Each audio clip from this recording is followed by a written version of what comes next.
This video is a little different, and it's not just for Dragon Ball Z people. This is a full masterclass on how you can make any class in Dungeons & Dragons. You can take any inspiration. For my case, it was a Super Saiyan from Dragon Ball Z. I got 10 steps starting with the inspiration of what sparks this whole thing all the way through. At the end, I'll give a whole walkthrough of the Super Saiyan class so you can see what it's all about. And I have that full finished class, subclass, key techniques, and full-blown races that we'll talk about how you can get your hands on later. So what is the Super Saiyan for all those of you out there who don't know what it's all about? I want you to picture, as far as the concept of this goes, is a very, very strong strength-based monk that can shoot energy out of his hands and fly around. They can also ascend and transform their bodies into higher powered versions to soup up all of their abilities. But don't worry, I balanced it for 5th edition so it doesn't go crazy next to all the other classes. And this video is part of a triple collaboration between myself, the Loading Crew, and Davy Chappie. The Loading Crew's video focuses on how you can implement some of the world building of Dragon Ball into your game space. And it doesn't have to be you literally playing in that universe, but taking some of the inspiration of the cool parts of it, the cool lore, other things about having to do with races. They got a whole thing on that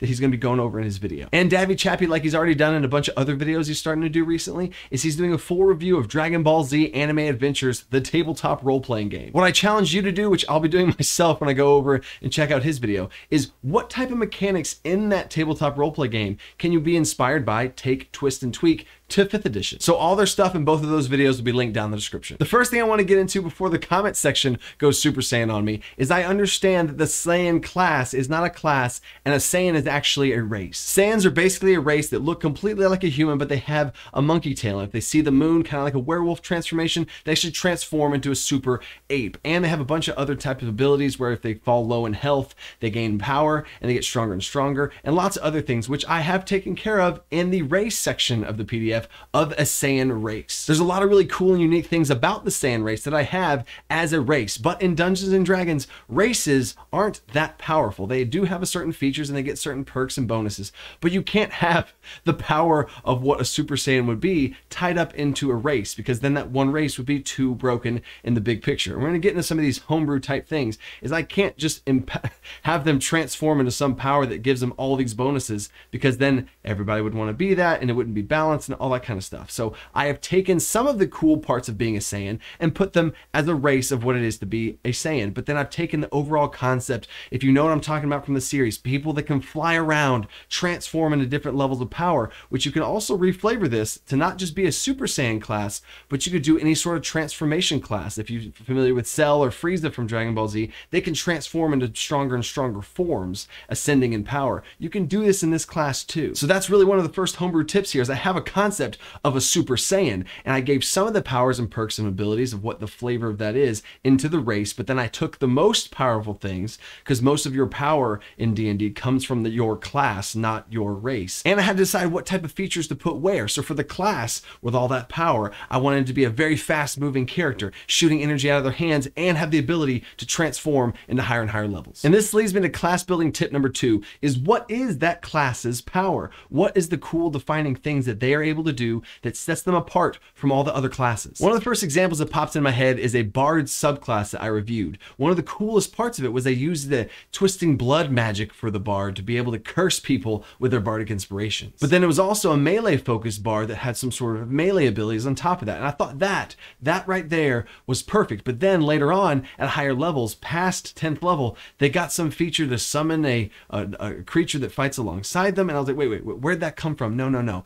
That extra pieces and all this broad thing, like, they're not a summoner class. Focus on the things that make them unique and dive into that. So basically adding on too much stuff can make the class confusing. Keep it simple, be specific. So number 3 is to take that, and I've kind of talked about it a little bit already, and actually be specific with those things. Write out what are those power type features that you want them to have. Time out. Whenever I say be specific, I'm talking about the final goal of what you have for this class. But during the creation part of this, I want you to brainstorm and write out every possible thing you think of that pertains to that class. And then from that list you've made, choose which ones. And you're going to need that list for here in a second. So I ended that creative process with those 3 things I'm going to focus on, but I had so many other things to help me kind of get the flavor and idea of what other little parts could be. Being able to fly, shoving people across the battlefield, even teleporting. So hold on to all those extra ideas, because you will use them later when you're thinking about different customizable features or subclasses. This is also the time to start thinking about what sort of spells or features that you want to give this class. What are the subclasses for for this thing going to be? How are you going to separate that out? So at this part of the journey in this Keymaster class, I decided that the two subclasses would be a brawler and a blaster. Both of them can move quickly around the battlefield, punching their opponents, shooting them with energy blast, but the brawler is going to be very good specifically at punching people and moving around even better. I'm going to double down on the punching and the moving. And the other one, I'm going to go all in on any type of blasting abilities. And literally right now, I thought of a possible third subclass that focuses on the transformation of the things. But you see, I've focused on those categories. One of them's focusing on the blasting part, one of them's focusing on the moving part, and I just now realized the transformation, I could have totally had a subclass focusing on more monstrous transformations. I'd probably steal some stuff from druids in there, get some inspiration, and go with it. Step number 4, now you have all these ideas floating around. You see the vision for what you want, the goal for this thing to be. What do you want to be able to do? What do you want to feel like when you're playing this thing? But now you have to assimilate it into the role-playing game structure that you have. For me, this is Dungeons and Dragons, whether you use Pathfinder or whatever game system, the Dragon Ball Z game system that Davy Chappie's doing. This is when you need to understand what has came before you, what classes are already in existence, and where does this fit, and making sure that you stay true to the system. So one of the first questions I thought for this character is, do they have spells? Do I need to be able to get across this power through spells as their resource? Should they be a full caster and they're casting all these different types of spells? I shut that down because this class is too much focused on movement and brawling and punching that I wanted to not be a full caster. So half caster, for a long time, over half of the creation process of this thing, I had this as a half caster. I was going to be using a half caster paladin ranger looking for inspiration there, and they were going to have a little bit of spells that they can shoot their energy blasts with. But I didn't end up doing it. We'll get into that more in a second, but then there's a martial class that has no spells and you need to be able to get across its power through certain features and abilities. And speaking of martials, this is where I had to choose if this class gets the extra attack feature or not. These are the types of things I'm talking about. If you look at martial classes at 5th level, a lot of them, except for rogues, get the extra attack feature. It would be very easy to just tack on the extra attack feature here, but I wanted to go in a different direction. I wanted these guys to have one attack that hits really hard. Because we all know in Dragon Ball Z, they throw all those punches and not all of them land, but then sometimes, boom, they really connect. So now taking a big step back, this is something you need to start thinking about now, but not flush out entirely, is when do they get all their stuff? Like what level are they getting stuff? When do they get their class abilities, their subclass features, all that stuff? What I do for this is I have an entire big table spreadsheet of what every single class is and what they get at every single level. This is extremely useful for making classes and especially useful for making subclasses. Because a lot of times there's general themes like ability score increases are always across every class at 4th, 8th, 12th, 16th, and 19th level. If this video does well, I'll do a whole thing and show you how it works. So anyway, for this class, I did a whole bunch of iterations of how and when they get all their stuff. And here's some pictures of me at my desk, my teacher desk at school, with these little sticky note index cards, trying to figure out where all these things go. Each one was a different color-coded thing for subclass, ability score increases, special combat trainings, which we'll get into in a little bit. But it took a little while to really puzzle piece this thing out. But I didn't hash it out all in one moment, which leads me to tip number 5, is you do not do this process linearly. There is, in my opinion, there is not a specific order in which you do this. I feel like if you do that, it forces you to answer questions that you're not ready to answer yet. You need to kind of keep spreading around all the different categories of what you need to do. What do they get at each? What types of features do they want to get in the first place? Much less when they get them. There's a lot of things you have to figure out for a class. This entire project took me dozens and dozens and dozens of hours to be able to do this thing and do it right. So I don't want you to focus in on, you need to do this and then this and then this. You need to know what you need to be able to flesh out entirely, but you don't have to lock it in a step-by-step process. Write down lists of abilities you want to give this thing. Maybe that's a feature a subclass gets. Maybe it's a spell that you give them access to. Maybe you don't want to decide the hit dice in this class yet until it's later on and you really see the vision for it. For me, I chose a D8 and I chose that pretty early on because I knew I didn't want to give it to a D10 or a D12 and be too beefy, and I didn't want to give it a D6 or something to be too weak, but I wanted to have a glass cannon, fast-paced warrior that's living on the edge. How do the transformations work for this class? How many of them are there? What do they get? Those were all things I had to figure out, but I did not figure them out in a certain order. I think, if I remember correctly, I knew that I wanted it to be like, I thought of 4, but then the more transformations you get, the less impactful each of them are. So I ended up going with 3, and then I wanted to spread those out across the class, so I chose 5th level, because that's normally when people would get the extra attack feature. But again, I didn't want them to have the extra attack feature, but I feel like a transformation would be a perfect spot for them to get that transformation. But what about the 2nd and 3rd transformations? If I already locked in 5th level, I didn't want to double that and go to 10 and then 15. I wanted to get the 3rd form a little bit later, so I ended up going with 11th level level for their second form and 17th for the final form. So for me specifically, I chose the layout of when they get them first, but I easily could have came up with what they get at each level. Just create in this process. Keep creating, and it's not a problem to create too much because it's a lot easier to trim back on what you want than be stuck and like, I ran out of stuff. So don't let the analysis get too much and just keep creating. Time out. I'm going to be going into the basics of each of these features and what I was thinking about while I did it. I have not seen any videos like this on YouTube for the process behind the homebrew. I've seen people display classes they've made, and I've seen people give general tips about homebrewing, but I'm trying something new here of literally what I was thinking when I made this class. So if this video completely flops, I'll abandon this format and try something different. But if you like it, hit the like button, share it around, all that stuff. The first 5 tips were more generic on how this whole thing works, and these next 5 tips are gonna be a lot more specific on how I created this Keymaster.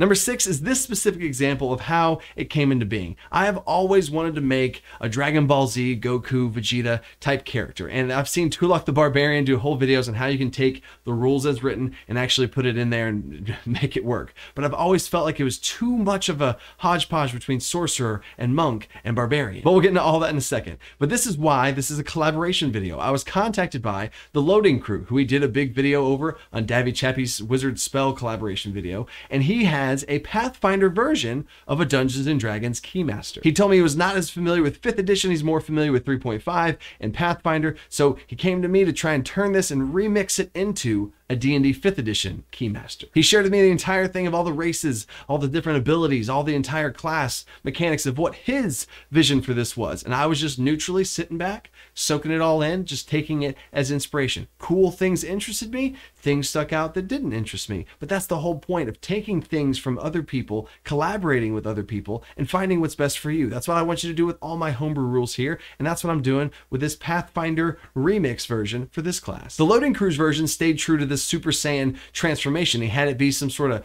Pathfinder, I think they call it a prestige race or something in Pathfinder, but it was actually a racial ability to be able to go Super Saiyan. I just didn't sit well with me. I understand and the transformations, just like Frieza does and Cell does and all these people in the universe of that world have these transformations that they ascend to higher and higher power levels. I wanted to put that into the class, which also gives me more freedom, like I talked about earlier, to make it more powerful. So we had a call and we went back and forth on it. He shared his ideas, I shared my ideas, and we just talked at a very neutral level, not trying to convince the other person that my idea was better or his idea was better. We just talked about cool stuff, just like everything I've said in these first 5 tips. Most things, yeah, we agreed on, but there's some things that we disagreed on. But this is now where I can take the freedom of going to make something my own. But this is my big overall tip here, is to collaborate with others when you're creating stuff. Don't just be in a pocket where you're all by yourself just coming up with ideas. Share these ideas with others along the process. The more information, the better. Because after I finished talking to the Loading Crew, I went to my homebrew crew. That's what they're called. A lot of crews here, but I went and talked to them and shared them ideas and showed them the whole thing and just have ideas, because that's the whole point. Don't shut off anything, take in everything, see if you like it, leave what you don't. Now we're into homebrew tip number 7 is keep pushing out there for that inspiration. I know we haven't even officially created something yet. I haven't outlined anything. There's not a lot of structure right now, but I think too many times, like I said in an earlier tip, too much structure too soon restricts things. I am trying to create and reach and talk to people and soak in as much as I can, so I have a huge plate full of ideas to be able to pick and choose from, and then you refine that mass into a class. A really big tip here for this one is get inspiration from the currently existing classes in the game. For this Dragon Ball Z fighter type character, I really looked at the fighter class. I like the second wind of being able to shrug off damage. For the barbarian, it felt very, their rage was very nice for the transformations of what you could possibly gain when you transform. For the paladin, to be able to divine sense, sensing power levels in others, I thought that was really cool. And the paladin's also a half caster, so that was inspiration. When I was trying to think of how I wanted them to be able to cast their spells and use their energy, I looked at sorcerers and their sorcery points and meta magics. Warlocks, I love in general for any class. I just love invocations. The amount of customizability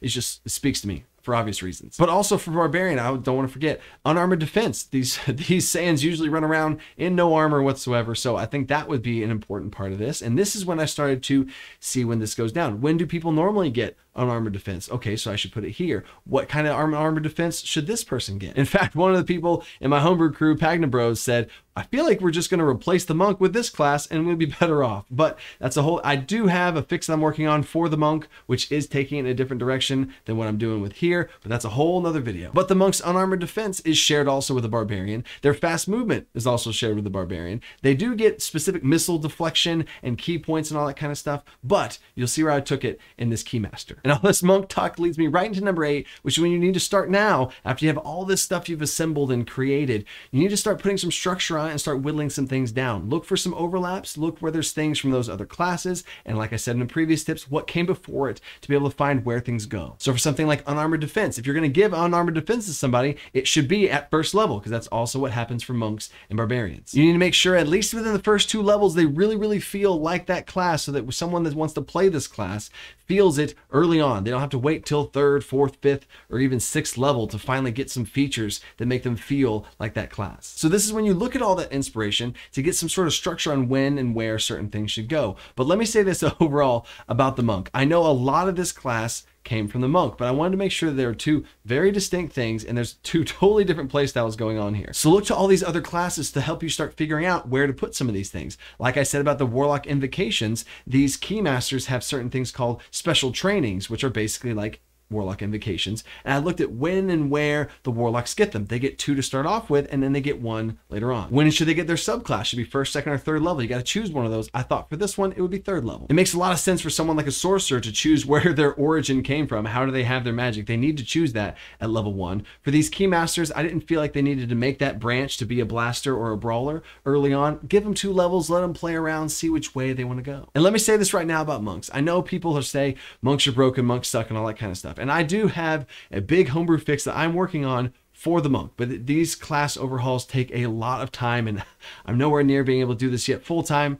Check me out over on Patreon if you want to help make that happen. But I fully want to show the monk some love and do what I feel like would be what's best for the monk and the fighter. I talked about it before with the martial fighter type situation with all the battle master stuff. But I really love what this Keymaster's direction is. And yes, I know it's heavily inspired from the monk. I get it. But that's what the Dragon Ball Z inspired me to go and do. I don't want to put limitations and walls off for myself like, oh no, it's too similar to the monk. I can't do it to be able to accomplish this goal I have. Like, if you do something like this is already off in homebrew land, so just go for it. So maybe if you play this class at your game table, you don't have someone also playing a monk, but I think that would be a very interesting thing to do, to have this monk person see this other person that's using their key in different ways and energy, and maybe they multi-class over to them or multi-class into a sorcerer and they do something totally different. Now, before we get into the last 2 tips here, time out. So how to get your hands on all this Dungeons and Dragons Dragon Ball Z stuff? Well, there's gonna be 3 PDFs. The first one is about all the races. I did not cover it in this video, but the loading crew did talk about that in his video. It's a Frieza race, a Namekian race, a Majin race, a Saiyan, and a half Saiyan. We of course had to rename them, couldn't call it a Saiyan because that's a Dragon Ball Z trademark thing. So we call them Wukongs, Slug Kin for the Namekians, all that, Frost Demon for Frieza, all that kind of stuff. We have entire races full of different features and lore in there you can put in your games in that, and including, of course, we have the transformation to the giant ape and all that kind of stuff that I've chose to put into the races section. But the second PDF is the actual class itself, the whole thing we're going over here in its entirety, both subclasses, 14 different spells, which are called techniques, and all the different stuff that go along with that. It's the full class with all the custom art to really make this thing feel alive. And I really wanted to take this thing to the next level for you guys. And the third PDF is a bundle of both of those things together for a discounted price. I hope you can tell a lot has gone into this PDF. Me and the loading crew working together, me and my own team working together to make this thing happen. A lot of stuff has to come together and things go on behind the scenes to make something of this quality. I really want to do stuff like this more and more, but this was collectively hundreds of hours put into this thing, and it was so rewarding to see this final product, and I'm excited to give it to you guys. So the support really does mean a lot. If you go check out the links down in the description, you can pick it up for yourself. Okay, number 9 is to really start refining and polishing off all of those mechanics to see how this class works. What's it going to feel like to play it? I already talked about this earlier in the video, but a lot about the play style and how the mechanics of this thing work really heavily depend on the martial, half caster, or full caster. And like I said, for a while it was a half caster, and I had certain spells that they had access to. I used the spells from Dungeons and Dragons like Fireball, Cone of Cold, different evocation type schools of magic magic missiles really made sense. And in fact, in the PDF, there's a whole section of spells in Dungeons and Dragons that would make sense for this Keymaster to be able to use. It'd basically be like a Paladin and Ranger, and they just have access to some spells, have those be custom spells that you homebrew for the different types of energy attacks that the Z fighters have, and then you're good. But we blew it up halfway through because it felt a lot better to be able to have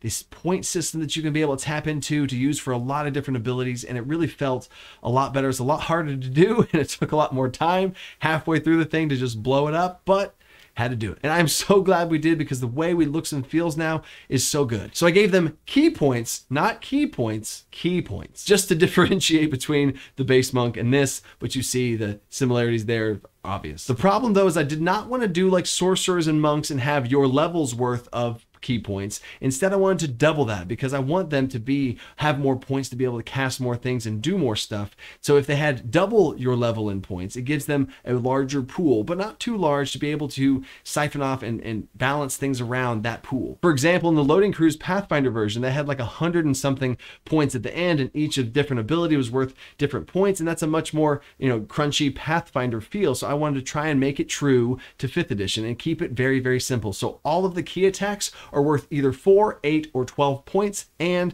all of these abilities are just double your level in points that you get back on a long rest. So once I locked in the mechanics on that, I knew how many points they got, when they get them back, how many things each ability cost, and different little abilities they can spend 1 or 2 points on to add some little extra bit of customization and play style. It made a lot more sense. And there was a last minute change at the literal last second before finishing the PDF, where we went and broke down the balance of these things, of how powerful these energy attacks were. And originally the key points were going to be 2, 4, and 6. We either had half the pool of key points you had to be able to bring it down back to your level, which would sync it back up with sorcerers and monks. So I thought about doing that, but I really wanted to make this different. So we kept the pool to be larger, and we increased and doubled the amount of key points spent. So we still have those little small abilities for 1 and 2 key points still were there. You could still use those, and the class still felt like it wasn't too restrictive on points. So now, without further ado, number 10, let's get into the walkthrough of this Keymaster class. Here's the Keymaster class overview. I'm excited to give you guys a breakdown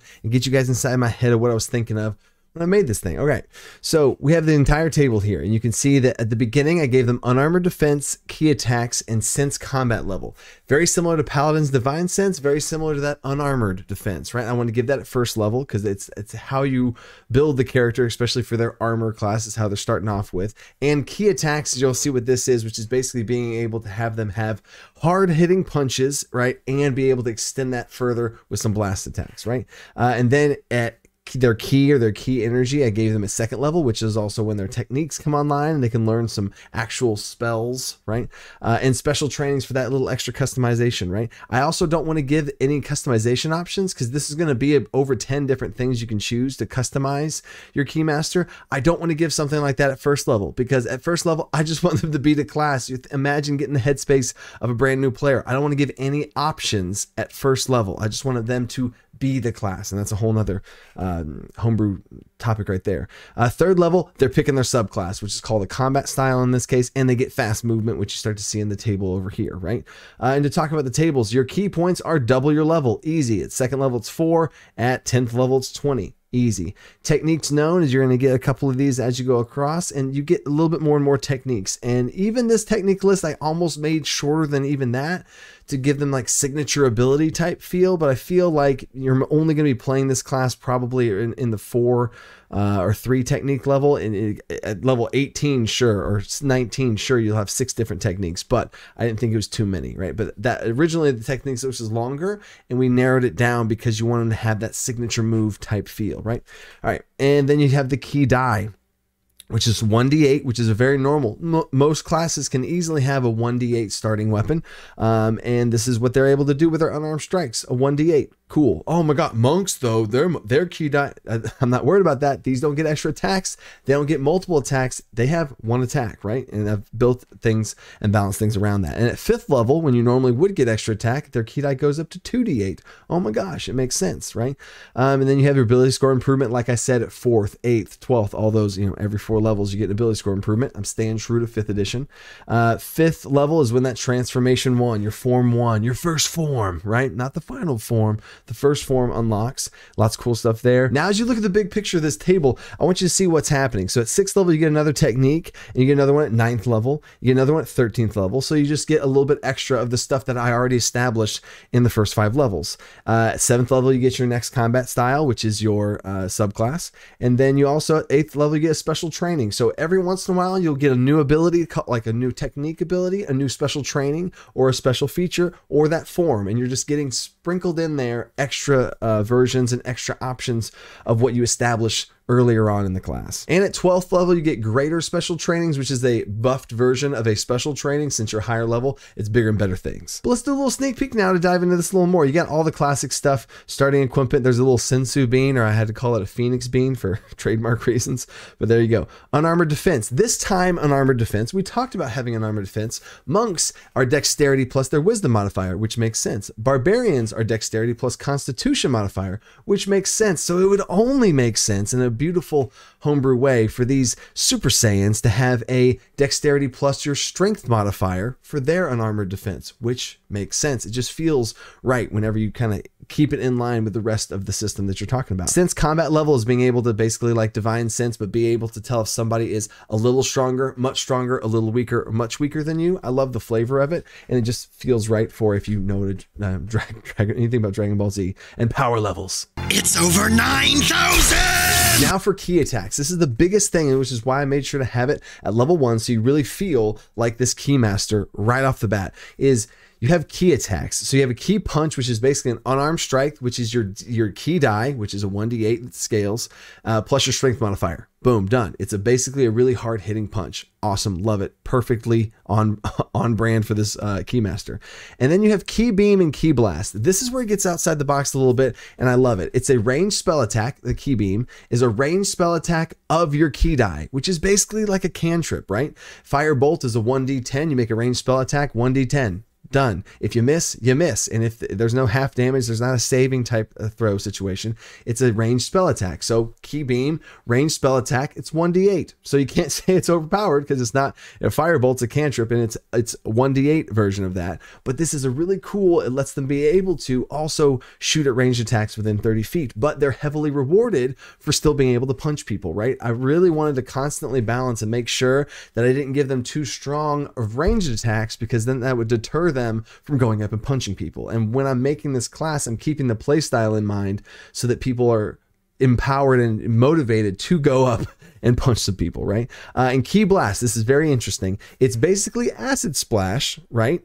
But a Key Blast version. It's a 10-foot, 5-foot radius, 2x2 grid. Use 30-foot range on it, and they roll their key die and damage to that square. But this is the most important part here. You half the damage. Anytime they deal a single target blast of their key die in damage, in the Key Beam, single target strike, you deal your key die in damage. If you are spreading out that energy across a wider range, which you'll see here in a second, there's multiple versions of this, you half the key die. So it's 1d8, but then you roll 1d8, all the good stuff, and then you divide it by 2. Now, you could half the dice and roll a d4 instead if you want, or once you start rolling 2d8s as the table increases in level, like at 5th level, you roll 2d8s for your key die. You could say that you roll 1d8, but I think it's just easier to roll those key dice and cut it in half. Now, why is this so important? At 3rd level, you get your subclass, which is a blaster or a brawler. Each of them has a different key attack that's more similar to them. The blaster gets a 60-foot range line attack,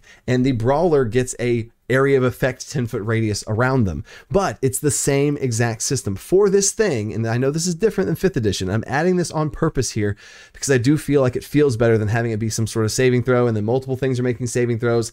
It slows down the game. I like this as a key attack, and you make that ranged attack roll every single time. So you make your attack roll on anything that is within range, whether it's this Key Blast that we just talked about, and it's that 2x2 grid, or it's that line attack, and there's 3 things in a line. You make an attack roll, and you apply that attack roll to everyone in that line, to their armor class. You apply it to their armor class. You don't make multiple different rolls here. This is streamlined and efficient. You make that one roll. Everyone that gets hit takes half of your key die and damage. That's awesome. That's beautiful. And I'm going to get into this in a second when you see the subclasses, but you can spend a key point to not half the damage. And you can really go in and just do the key die and damage, which is essentially doubling the damage for that, but you're spending a key point, which is a very valuable energy source, but you have a lot of it. So you see kind of there's some playstyle options here of being able to single target hit somebody or spread your energy out over a wider area, but it's at half damage. And the brawler has an area of effect around him,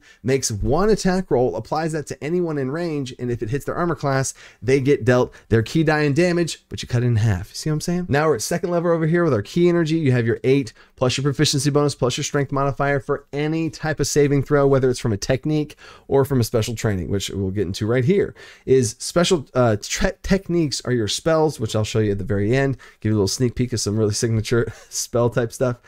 Special trainings are lots of different options here. You have reach out, which lets you be able to speak telepathically. Armor training gives you a little bit more armor. You have accelerated transformations. You can when you transform, instead of taking an action, it's a bonus action. You can go all the way through these. You can suppress your power level and hide how truly powerful you are. Dig deep and draw in more energy. Power up. I love this. This is, again, a very unique mechanic for this Keymaster. But if you pick this special training as an action, you can power up, gaining a whole bunch of bonuses and a whole bunch of buffs for your following 2 turns. So every 1 action you spend, you gain 2 actions or 2 turns worth of a powered up version. You spend 2 turns charging up, you get 4 turns worth of awesomeness. But basically that's what these special trainings are. I love this whenever I make classes, and I have a lot of ideas for in the future of making this for every single class, of these customizable options of how you want to play your Keymaster. 3rd level, you get your combat style and fighting movement. We already talked about that. 4th level, there it is. But here's the transformations. You have a whole bunch of stuff about these transformations, but this is the table you get. First level, level 1 transformation. You get a +1 bonus to your strength modifier, which affects your plus to hit. It affects your damage, it affects your armor class, all that kind of stuff. And now in your first level transformation, you can dash as a bonus action because you're faster now. Timeout. One of my favorite things about why I have transformations be very vague and it's not called Super Saiyan 1 or Super Saiyan 2 or anything like that is this is a transformation. If I were to play this, I might not go the Super Saiyan flavored route. I might go the transformation. I would play some sort of probably a purple Dragonborn type character, and I would be a very normal purple Dragonborn. I guess purple is maybe not that normal of color, but I would be a very normal Dragonborn. But then whenever I transformed, my body would change, spines would erupt out of my back, whatever you wanted to have it and flavor it to be. I'd have a really cool description for what my first level form looks like, and then whenever I hit 11th level and I can get my second transformation, it'd be even cooler. I'd have even more horns or spikes, wings would come out. I don't know, whatever it would be. You can have and empower yourself to be creative with what do your forms look like. Flavor them however you want. Okay, basically how this works is you can transform a number of times equal to your proficiency bonus. So early on, you're probably going to only have a proficiency bonus of 3, and you could transform into your first level transformation 3 different times, which is awesome. But once you unlock that second level form, that second form transformation, it costs 2 points. So you're as your proficiency bonus goes up, you have more charges, but the higher level forms cost more points. And that's going to be another cool strategy decision of how many do I go form 3 or do I only go form 2? Or you could be classic Dragon Ball Z and go form 1, fight there for a bit, and then go form 2, and then reveal your final form. Another cool and kind of creative thing here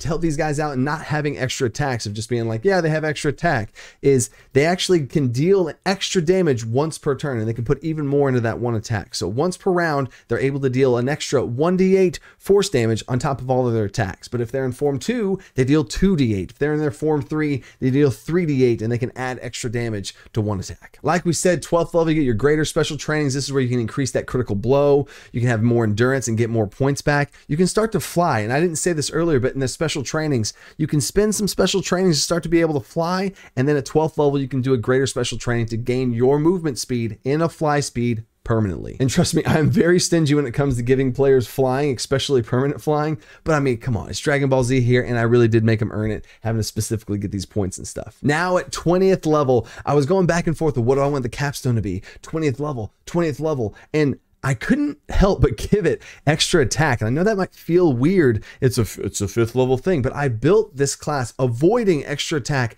at all costs. Everything I gave them, I kept giving them other things and other options. But now at 20th level, it's really going to feel crazy to have extra attack. And I know that's very basic, but it's pretty cool. And if y'all are familiar with the show and everything, There's a divine ki. They actually ascend to a point of godhood to where they actually they are considered a celestial and everything. Or maybe for your keymaster, they're considered a fiend now. And now I have a bunch of different techniques here. I listed after image, force ball. I had to rename a lot of these for copyright reasons or whatever. But this is a little cheat sheet of all the different stuff. You got a razor disc, destructo disc. You see what I'm saying? You shoot it out there, and it's a single target attack that goes to somebody, and it's a dexterity saving throw. If they miss, it does no damage, and you get to try and re-roll at the next person as it flings back around. Special beam cannon is a 3-round charge up. I know that sounds crazy, but when you have something that you're trying to capture the feeling of, I'm gonna do some weird stuff, and someone's like, oh, it's too long to charge up. It's Dragon Ball Z. If you have any idea about what this is, of course you can change it or nerf it around to yourself, but I love the idea of a 3 rounds charging up, 1 full action spent to charge up to defend this person. It's a concentration, so if they take damage, they lose concentration on it. They have to spend key points to even be able to charge it up. Second round, they're doing it again, they're crackling with energy. Third round, they fire it off, and there's a huge, it's huge, 20d6 in damage plus 20. It's in a line. It's crazy, right? And there's even a extra saving throw thing if you want to do it, have it actually be an instant kill shot, which is crazy. But that's the type of stuff that you want to embrace here if you and your players are down for this type of situation. And I even put a spirit bomb in here, which you can charge up for 10 rounds, but you can lower, I know 10 rounds sounds crazy. No combat lasts 10 rounds, but your allies can offer up their energy to lower that down. So every ally that offers up their energy can charge it up quicker. You can, as a bonus action, ask the energy of the creatures around you to charge it up quicker than that. So you actually could charge it up much faster than 10 rounds, but the base default, if you just stood there and did nothing, is 10 rounds. But I'm giving creative options for teamwork and all this other kind of stuff. So, and the damage roll for Spirit Bomb is a D20. You're actually rolling a D20 for damage. And if you're going to go click off the video now, because I said it's crazy, I know, sure, change it to D12s if you want, but I just thought it was crazy. It's Spirit Bomb, guys. And if you don't know what Spirit Bomb is, maybe that's why you're like, why would you ever roll a D20 for damage? But I just thought it was crazy. And the little D20s look like little spirit bombs.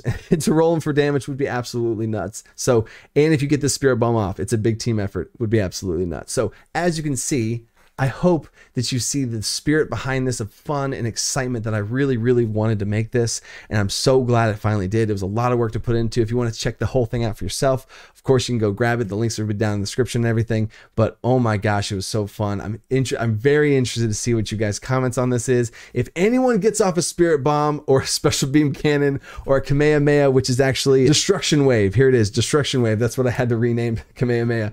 But if you get off a Destruction Wave, you can charge it up and then you shoot it off. It's actually a line attack that hits one target and then it explodes. So it's like a hybrid attack. It's really fun. It was really fun to make.